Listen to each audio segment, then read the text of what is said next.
हमारे राजस्थान में एक कहावत है कि हिम्मत कीमत होए, बिना हिम्मत कीमत नहीं।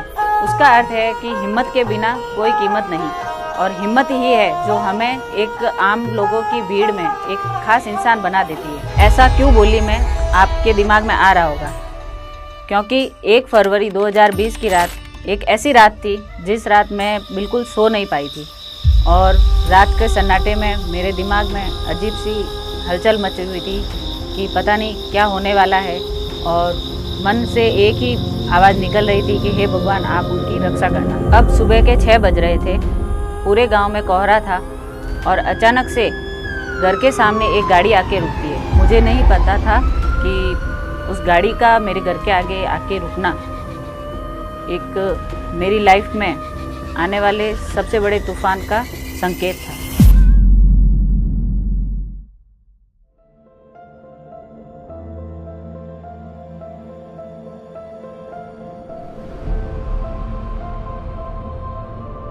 खम्मा गणिसा, मैं निर्मला शेखावत जोधपुर राजस्थान से हूँ, और घबराओ मत, मैं पूरी मारवाड़ी राजस्थानी भाषा में नहीं बोलूँगा, हिंदी में बोलूँगा। तो आइए मैं आज आपको अपनी कहानी सुनाती हूँ। मिडिल क्लास फैमिली से बिलोंग करती हूँ। पापा जी एक ड्राइवर थे, और फिर उनकी गवर्नमेंट जॉब लग गई, तो वो गवर्नमेंट जॉब में भी ड्राइवर ही थे। उसके बाद धीरे धीरे हमारी फैमिली में सब कुछ अच्छा चल रहा था, और हम लोगों ने बहुत स्ट्रगल किया, मेरे पेरेंट्स ने बहुत स्ट्रगल किया हम लोगों को बड़ा करने में, और बहुत सी तंगी का सामना भी करना पड़ा, लेकिन उन्होंने कभी हार नहीं मानी और आगे बढ़ते रहे, हमें भी बढ़ाना, अच्छी पढ़ाई करवाई, एजुकेशन दी। फिर ऐसा होता है कि जब हमारे वहाँ पे आज के टाइम में भी होता है और पहले के टाइम में भी ज़्यादा होता था कि जो 12th तो हो गई है बच्चों की, तो उसके बाद उनकी शादी कर दी जाती है। तो वही मेरे साथ भी हुआ। मेरी 18 साल की एज में शादी हो गई। पापा ने एक अच्छा लड़का ढूंढा, अच्छी फैमिली ढूंढी, उसमें उन लोगों ने मेरी शादी की। फिर हम लोग, मैं अपनी फैमिली के साथ बहुत खुश थी, लेकिन धीरे धीरे मतलब 1 साल बाद मेरी एक गुड़िया हुई। उसके बाद भी अच्छा चल रहा था सब कुछ, हम लोग बहुत खुश थे। और उसके 3 साल बाद एक गुड़िया और हुई। उसके बाद 3-4 साल बाद एक लड़का हुआ, तो उससे हमारे घर में बहुत अच्छा खुशी का माहौल हो गया, सब लोग बहुत खुश थे, सबने खुशियाँ मनाई। लेकिन भगवान को शायद कुछ और ही मंजूर था, या हमारे हँसती-खेलती फैमिली को किसी की नज़र लग गई, और हम एक दिन मेरे कोई ससुराल के फैमिली मेंबर्स में ही किसी फंक्शन में गए हुए थे। तो वहाँ पर अचानक से हम लोग नाच रहे थे, गा रहे थे, और अचानक से मेरे हस्बैंड की तबीयत गड़बड़ हुई, और वहाँ से फैमिली मेंबर्स उनको अस्पताल लेके गए। जब अस्पताल लेके गए तो डॉक्टर्स ने, सबने मना कर दिया कि इनको ब्रेन स्ट्रोक हुआ है और इनकी बचने की उम्मीद कम है। लेकिन फैमिली मेंबर्स ने मुझे ऐसा कुछ नहीं बोला था कि ऐसा कुछ हुआ है। वो सब मुझे यही बोल रहे थे कि अच्छा है, ठीक हो जाएँगे। लेकिन उस वक़्त मेरा बच्चा 2 महीने का था, तो उसको सँभालना भी ज़रूरी था और उनकी तरफ ध्यान देना भी बहुत ज़रूरी था। लेकिन उसके 2 दिन 1 दिन बाद ही तो मैंने वहाँ पे अपने फैमिली मेंबर्स को कॉल किया कि आप लोग अस्पताल में उनका पूछने के लिए कि भई कैसे हैं, क्या है? तो उन्होंने बोला कि हम लोग उनको अहमदाबाद लेके जा रहे हैं। उसके बाद जैसे ही मैंने कहा चलो कोई बात नहीं, उनको अच्छा इलाज मिलेगा, शायद ठीक होके घर पे आ जाएँ। तो मैं अपने घर पे अपने बच्चों का ध्यान रख रही थी। मेरे फैमिली मेंबर्स काफ़ी जने वहाँ पे इकट्ठा थे, तो थोड़ा टेंशन भी था, और फिर भी चल रहा था कि कोई नहीं। उसके बाद हम लोग जब मॉर्निंग में, रात भर नींद आई नहीं कि अहमदाबाद जा रहे हैं, कैसे हैं, क्या है? रात भर मैंने फैमिली मेंबर्स को कॉल भी लगाए, बट किसी ने कॉल रिसीव नहीं किया। भाइयों को लगाए, तो उन्होंने भी कॉल रिसीव नहीं किया, क्योंकि वो सोच रहे थे कि अब इसको जवाब क्या देंगे। लेकिन मैंने कहा अगर कॉल नहीं रिसीव कर रहे हैं तो क्या मतलब हो सकता है? तो और टेंशन हो गई। फिर पूरी रात नींद आई नहीं। सुबह 6 बजे का वक़्त था। वो तारीख भी मैं कभी नहीं भूल सकती, क्योंकि वो 1 फरवरी 2020 था। सर्दी का मौसम था, और बाहर चारों तरफ कोहरा धुंध था। उसमें अचानक से मुझे एम्बुलेंस की आवाज़ सुनाई दी। जब एम्बुलेंस की आवाज़ सुनाई दी तो मुझे और टेंशन हुई कि पता नहीं क्या और क्यों दिमाग काम करना बंद कर दिया था। और फिर बाहर से ही अचानक से रोने की आवाज़ें आने लगी, तो मैं वहीं पे एक जगह बैठ गई। फिर मुझे पता चला कि वो अब इस दुनिया में नहीं है। जब मुझे पता चला कि मेरे हस्बैंड अब इस दुनिया में नहीं रहे हैं, तो मैं एक बार की टूट चुकी थी और डिप्रेशन में जाने लगी।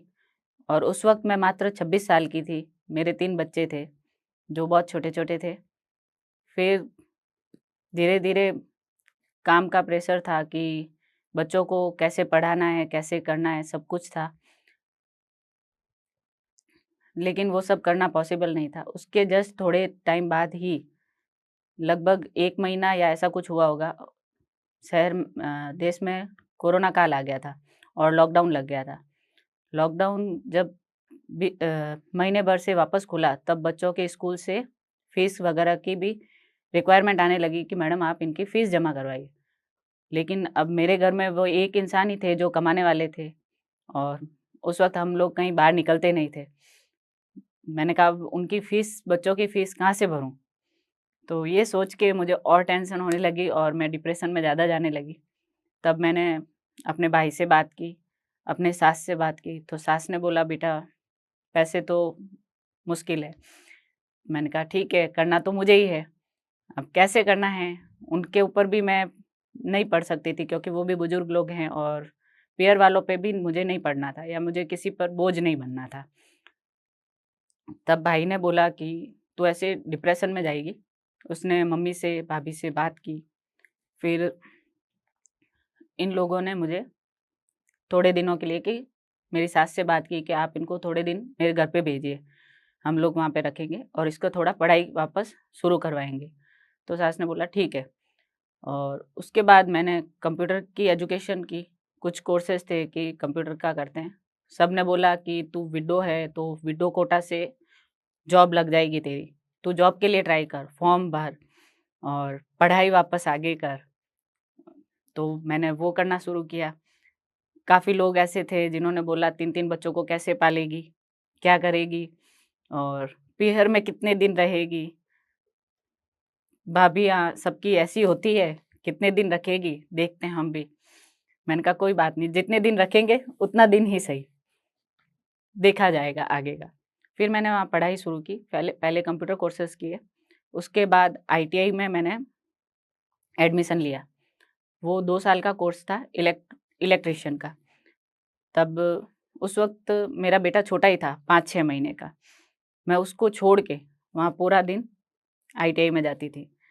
लेकिन वहाँ पे पूरा दिन देना मुझे थोड़ा पॉसिबल नहीं था क्योंकि मेरा बेटा छोटा था और बहुत ज़्यादा छोटा था, तो उसको मैं अकेले छोड़ नहीं सकती थी। हालाँकि मेरे पेरेंट्स रखते थे, फिर भी मैं उसको नहीं छोड़ पाती। तो थोड़ा टाइम मैंने कॉलेज जॉइन किया और मेरे टीचर से मेरी बात की भी थी कि मैं उस बच्चे को साथ में भी नहीं ला सकती हूँ। तो कुछ टीचर्स ऐसे थे जो मान गए कि हाँ भई, चलो इसकी प्रॉब्लम है तो आप इसको हेल्प करें। एक आध टीचर ऐसे थे जिन्होंने मेरी हेल्प नहीं की, तो मैं उन सर का भी धन्यवाद करना चाहूँगी कि आपने मेरी हेल्प नहीं की। उस वजह से मैं आज इस मुकाम पे पहुँची हूँ। मैंने उस वक़्त उस आईटीआई को बीच में ही छोड़ दिया। तब सर ने मेरा नाम कट कर दिया था। मैंने अपने बच्चे को सँभालना शुरू किया, तो टीचर ने मेरा नाम कट कर दिया कि ये कॉलेज नहीं आ रही है। मैंने कहा कोई बात नहीं। फिर मैंने कहा अब ये तो पॉसिबल नहीं है कि मैं बच्चों को घर पे छोड़ूँ और मैं बाहर निकलूँ, वो पॉसिबल नहीं है। अब मुझे घर पे रह के अपने बच्चों को भी पालना था और घर से ही कोई काम करना था। तो हम लोग मारवाड़ से हैं और मारवाड़ी फूड हम लोग बनाते रहते हैं। जो मारवाड़ी खाना होता है, खींची, बड़ी, राबोड़ी वगैरह होते हैं, तो ये हमारे हर घर में बनता है, जो सर्दियों में ज़्यादा ख़ास तौर पे बनता है। और खींचिया होता है जो एक आटे का घेरिया बनता है, उस घेरिये को बना के, पका के और उसको बनाया जाता है, उस वापस मथना पड़ता है बेल के, उसको सुखाया जाता है, जो 2-3 दिन में सूखता है, उसके बाद उसको सेक के खाया जाता है। तो हम लोगों के घर में वो बनता रहता था और हमारे घर में एक्चुअली ऐसा होता था कि हमारे फैमिली मेंबर्स जो मासी जी हुए, बुआ जी हुए, तो वो लोग हमसे बनवाते रहते थे कि हमारे यहाँ पे बनाने वाला कोई नहीं है, और हमारे आस पड़ोस में बहुत अच्छी थी, बॉन्डिंग अच्छी थी, तो वो लोग, हम लोग सब मिल के बनाते थे। तो उसमें 5-6 लेडीज़ चाहिए होती है। उस हिसाब से हम लोग वो बनाते तो थे ही। फिर एक दिन ऐसा हुआ कि भैया अपने फ्रेंड की शॉप पे बैठे थे, तो वहाँ पे एक जना आया बंदा, और वो कोई अमेज़न के प्रिंट वगैरह निकलवाने की, भई मुझे प्रिंट चाहिए। तो भैया ने पूछा कि यार आप क्या बेच रहे हो? इस पे क्या जा रहा है? तो उसने बोला नारियल है, जो सूखा गोटा आता है वो। तो उसने बोला यार नारियल क्या है? नारियल तो आजकल हर दुकान पे मिलता है, सब जगह मिलता है, और आप ये बेच रहे हो? क्या हाँ, बहुत अच्छा चलता है और अच्छे से निकलता है। तो उसने बोला ठीक है, अगर नारियल निकल सकता है तो मैं खींचे बेचने का ट्राई करता हूँ, क्यों नहीं, खींचिया निकले। तो उसके फ्रेंड ने उसको हँसा कि नहीं, खींचिया कोई बेचता है क्या? और वो भी अमेज़न पे ऑनलाइन, कौन खरीदेगा? कोई नहीं खरीदेगा। उसने बोला कोई नहीं, देखते हैं, एक बार ट्राई करने में क्या जाता है। तो उसने कहा ठीक है, तू देख, अगर हो सकता है तो बिकेगा तो अच्छी बात है, नहीं तो ठीक है। उसने कहा नहीं, एक बार ट्राई तो मैं करूँगा। फिर उसने धीरे-धीरे घर पे आया और एक बार सबसे मिल के बैठ के बात की कि भई आज ऐसी बात हुई है और मैं कोशिश कर रहा हूँ कि खिचिया अमेज़न पे चढ़ाया जाए। तो मम्मी ने और सबने बोला चलो ठीक है, कोई नहीं, कोशिश करने में कुछ नहीं जाता है। कोशिश करते हैं तभी तो सक्सेस होते हैं। उसने कहा ठीक है, आप लोगों की हेल्प रहेगी फुल, तो सब मिलके करेंगे तो आराम से हो जाएगा। फिर उसने 2-3 महीने कोशिश की और उसको प्रोडक्ट को नाम दिया, जो हमारा प्रोडक्ट का नाम है मारवाड़ी मनवार। जो कि हम लोग मारवाड़ से हैं, तो हमारे कल्चर में है मारवाड़ियों की कि मनवार करनी, जब कोई गेस्ट आते हैं उनकी आदर करना वगैरह। तो उसने वही ऑब्जेक्ट रख के, मारवाड़ को रख के उसने मारवाड़ी मनवार उसका नाम दिया। फिर उसने लाइसेंस वगैरह सब पर काम किया और जो भी डॉक्यूमेंट चाहिए होते हैं उन सबको तैयार करवाया। उसके बाद उसने अमेज़न पे लिस्टिंग की और प्रोडक्ट्स के फ़ोटोज़ वगैरह बहुत सारे काम होते हैं, तो वो सारा उसने कंप्लीट किया। फिर हमारा हमने फर्स्ट ऑर्डर के लिए वेट किया, तो 10-15 दिन तक तो कोई ऑर्डर नहीं था। तो हमने कहा चलो कोई दिक्कत नहीं है, आएगा तो ठीक है, नहीं आएगा तो अभी ठीक है। लेकिन जब फर्स्ट ऑर्डर आया तो भाई ने बोला अमेज़न पे ऑर्डर आया है, फर्स्ट ऑर्डर है, आप इसको पैक करो। तो हमें बहुत खुशी हुई कि हमारा फर्स्ट ऑर्डर आया है। तो हम लोगों ने उसको अच्छे से रैप किया, पैक किया और उसको भेजा। वो हमारा ₹100 का ऑर्डर था, फर्स्ट ऑर्डर। और आप लोगों को लगेगा कि बस ₹100 का ऑर्डर था और इतने खुश थे, लेकिन वो हमारी जीत थी और हमारी फर्स्ट इनकम थी, तो हमें बहुत खुशी हुई थी कि हम लोगों ने मिलके उसको बेचा है। तब जब वो प्रोडक्ट वहाँ पे जिस बंदे ने मँगवाया था बाहर से, तो उसने टेस्ट किया, उसने कहा, वापस रिव्यू दिया उसी ऑनलाइन वेबसाइट पे कि भाई आपने ये क्या बना के भेजा है? मुझे तो मेरे घर की याद दिला दी। तो हमें उसको भी सुन के बहुत अच्छा लगा कि नहीं, उसका रिव्यू अच्छा आया है और लोग पसंद कर रहे हैं। उसके बाद धीरे-धीरे हमारे ऑर्डर्स बढ़ने लगे। उ उन लोगों ने भी एक-दूसरे को बताया आगे से आगे, और फैमिली मेंबर्स तो मँगवाते ही थे। तो ऐसे करके हमने धीरे-धीरे उस प्रोडक्ट पे ज़्यादा काम करना शुरू किया और वो प्रोडक्ट अच्छे से चलने लगे। फर्स्ट महीने में 1-2 ऑर्डर, सेकंड में थोड़े ज़्यादा हुए, तीसरे महीने में थोड़े और ज़्यादा हुए। ऐसे करके हमारी इनकम धीरे-धीरे बढ़ने लगी। तो हम लोगों ने उस प्रोडक्ट में काम किया कि जो मारवाड़ी लोग हैं हमारे वहाँ पे 2-3 क्वालिटी के खींचे बनते हैं नॉर्मली। तो सबने अपना-अपना दिमाग लगाया और एक-एक प्रोडक्ट, कभी किसी को कुछ सूझा, कभी किसी को कुछ सूझा। तो ऐसे करके हम लोगों ने उसमें क्वालिटीज़ बढ़ानी शुरू की। उनमें वेरिएंट बढ़ा दिए। बड़ी राबोड़ी भी हमारे वहाँ पे अच्छे से चलती है, तो हमने वो ऐड किया। तो ऐसे करके हम लोगों ने आज की डेट में 50 से 100 प्रोडक्ट, राजस्थानी प्रोडक्ट्स ऐड कर चुके हैं उसमें। तो जैसे ही हमारी इनकम धीरे-धीरे अच्छी होने लगी, तो मुझे भी थोड़ी तसल्ली हुई। फिर उस समय में मेरे बच्चों की पढ़ाई छूट चुकी थी, जो मैंने कहा अपने बच्चों को अब दूसरे स्कूल में, अच्छे स्कूल में एडमिशन करवाते हैं। तो मुझे बहुत खुशी हुई कि मैं अपने बच्चों को अच्छी एजुकेशन दे पा रही हूँ। मैंने उनका एडमिशन करवाया और वो भी अच्छे स्कूल में पढ़ रहे हैं और धीरे-धीरे हमारा सब कुछ अच्छा चल रहा था। तो हमने उसमें धीरे-धीरे लेडीज़ को जोड़ना शुरू किया, क्योंकि मैं खुद एक ज़रूरतमंद औरत थी, तो मुझे लगा कि नहीं, हमें आदमियों को तो कोई भी काम दे देता है और हमारे वहाँ पे औरतें घर से बाहर कम जाती है। वहाँ पे दूसरी जगह पे जाके काम करना उनको अलाउ नहीं होता है और सबकी घर की आर्थिक स्थिति मुझे पता है कि हाँ, होता है, सबके घर में होता है। तो हमें ऐसा लगा, तो आस-पड़ोस की पहले 1-2 लेडीज़ आने शुरू हुई कि भई आप लोग कर रहे हो, मैं भी हेल्प करवाती हूँ। ठीक है। तो ऐसे करके 1-2 लेडीज़ जैसे स्टार्ट हुई, वैसे ही अब धीरे-धीरे हम लोगों ने लेडीज़ को बढ़ा दिया और उनकी भी इनकम होने लगी, उनके भी घर खर्चे अच्छे से चलने लगे और हमारा भी सारा काम अच्छे से चलने लगा। फिर ऐसे ही धीरे-धीरे हमारी सेल भी बहुत अच्छी हो गई, बहुत अच्छे से बढ़ गई और हम लोगों ने इंस्टाग्राम, फेसबुक, ऑनलाइन वेबसाइट्स वगैरह पे, सब पे हम लोगों ने वीडियो बनाने शुरू किए कि हम लोग इस तरीके से प्रोडक्ट बनाते हैं, इस तरीके से हम लोगों का काम है। तो जैसे-जैसे आजकल सारा सोशल मीडिया ही है, तो हम लोगों ने जितने भी सोशल मीडिया हैं, सब पे अपना काम शुरू किया।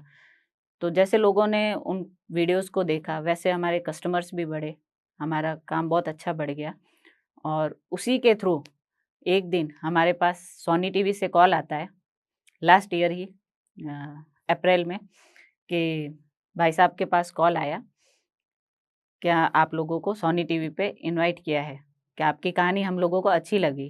क्योंकि जैसे कि लोगों ने बोला था कि कितने दिन पीहर में टिकेगी, भाभी धक्के मार के निकालेगी या जो भी है, कितने दिन कौन रखता है। लेकिन उसके अपोज़िट ही हुआ था, क्योंकि भाभी भी बहुत अच्छे निकले, भाई भी अच्छे थे और फैमिली सारी हमारी बहुत अच्छी है। उन लोगों ने बहुत सपोर्ट किया है। तो जब हम तीनों चारों मिलके ये जो काम कर रहे हैं, उसके वीडियोज़ लोगों ने देखे, तो शायद सोनी टीवी वालों ने भी किसी ने देखा होगा। ऐसे करके उन लोगों ने इनको कॉल किया कि हमें आपकी कहानी बहुत अच्छी लगी, आप लोग एक बार मुंबई आइए। भैया ने बोला, यार सोनी टीवी कहाँ है इतनी बड़ी, कोई फेक होगा। तो उसने घर पे किसी को बोला नहीं, उसने पहले उसको सर्च किया, सही है या गलत है। तब उन्होंने फिर एक बार मेरा नंबर भी मांगा होगा, तो उन्होंने बोला कि ठीक है। मैंने बात की, तो बोले आप तीनों को आना है। मैंने कहा तीनों तो कैसे पॉसिबल, हम लोग बाहर निकलते ही नहीं है। फिर आएंगे तो हम चारों आएंगे, क्योंकि हमारा काम सबका साथ में है और हम लोग जॉइंट सब करते हैं। तो बोला ठीक है। फिर हम चारों जने मुंबई गए। तो जब मुंबई गए हम लोग, तो हमें सोनी टीवी के मंच पर ले जाया गया। तो तब हमें विश्वास हुआ कि हाँ, वाक़ई में सोनी टीवी पे ही हमें बुलाया गया है। तो हमें बहुत खुशी हुई कि हमें एक इंटरनेशनल टीवी चैनल से हमें बुलाया है और उस शो का नाम था सुपरस्टार सिंगर 3। तो वहाँ का स्टाफ इतना अच्छा था, उन लोगों ने हमारे साथ बहुत अच्छे से बर्ताव किया, उन लोगों ने हमें बहुत रिस्पेक्ट दिया। उस मंच के बाद लोग हमें जानने लगे कि नहीं, अगर इंटरनेशनल टीवी तक आए हैं, तो ज़रूर कुछ बात होगी, तभी वो लोग यहाँ तक पहुँचे हैं। तो धीरे-धीरे लोग हमें जानने लगे और हमारे पास ऑर्डर्स की भी रेल लग गई, जैसे खूब सारे ऑर्डर आने लग गए। जब मैंने शुरुआत की थी, तब मैंने 100 रुपीज़ से स्टार्ट किया था कि मेरी इनकम 100 रुपीज़ हुई थी। उसके बाद धीरे-धीरे इनकम बढ़ी, दूसरे महीने 500 रुपए, 1000 रुपए, ऐसे करके धीरे-धीरे मेरी इनकम बढ़ी और आज की डेट में सोशल मीडिया, इंस्टाग्राम, फेसबुक और व्हाट्सएप के थ्रू और ई-कमर्शियल वेबसाइट, जिसमें अमेज़न है, फ्लिपकार्ट है, मीशो है, बहुत सारी वेबसाइट्स हैं जिन पे सब पे हम लोगों ने प्रोडक्ट्स चढ़ा रखे हैं। तो उन सबको मिला के और ऑफ़लाइन जो हमारे आस-पड़ोस के ऑर्डर्स होते हैं, फैमिली मेंबर्स के होते हैं, पूरे जोधपुर के होते हैं, उन सबको मिला के आज की डेट में मैं 15 से 20 लाख रुपए की इनकम सालाना कर लेती हूँ। और साथ ही साथ मैंने इस बिज़नेस के साथ-साथ एक राजस्थानी खाने को भी सब जगह पहुँचाने के लिए एक क्लाउड किचन का स्टार्ट किया है। उसमें हम लोग अपने घर से तो करते ही हैं और जो ज़रूरतमंद लेडी हैं, जो घर पे बैठ के कमाना चाहती है, घर से बाहर नहीं जा सकती है, वो लेडीज़ हमसे जुड़ी हैं और वो लोग अपने ही घर से बैठ के सारे राजस्थानी फूड, जो राजस्थानी खाना होता है, वही खाना अपने घर से बना के जोमेटो स्विगी पे बेचती हैं। मैं सबसे यही कहना चाहूँगी कि जिस तरीके से मैं ज़मीन से उठ के आज इस मंच तक पहुँची हूँ, मुझे नहीं पता था कि मैं इस मंच तक पहुँच पाऊँगी, क्योंकि मैं एक हाउसवाइफ थी और एक नॉर्मल लेडी थी। लेकिन परिस्थितियाँ ऐसी आई कि मुझे आगे बढ़ना पड़ा, अपने बच्चों के लिए, अपनी फैमिली के लिए, सबके लिए मुझे जीना पड़ा। तो सबकी लाइफ में एक ऐसा टाइम आता है और उसको आगे बढ़ना पड़ता है।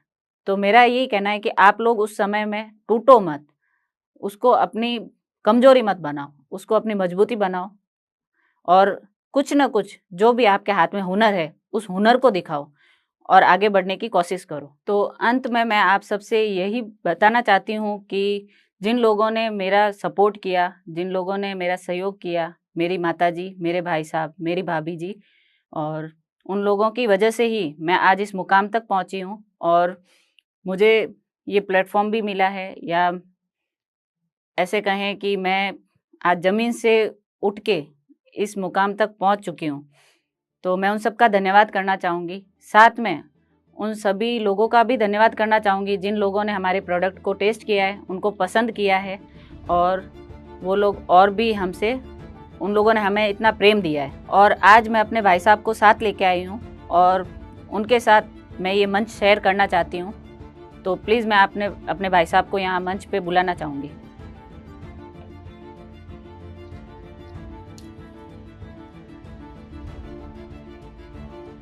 और साथ ही साथ मैं जो स्टॉक को भी धन्यवाद करना चाहती हूँ कि उन लोगों ने हमारी कहानी को आप लोगों तक पहुँचाया है, और काफ़ी जनों की ऐसी स्टोरीज़ हैं, उनको भी सब लोगों तक पहुँचाया है। तो उनका बहुत बहुत धन्यवाद। Thank you.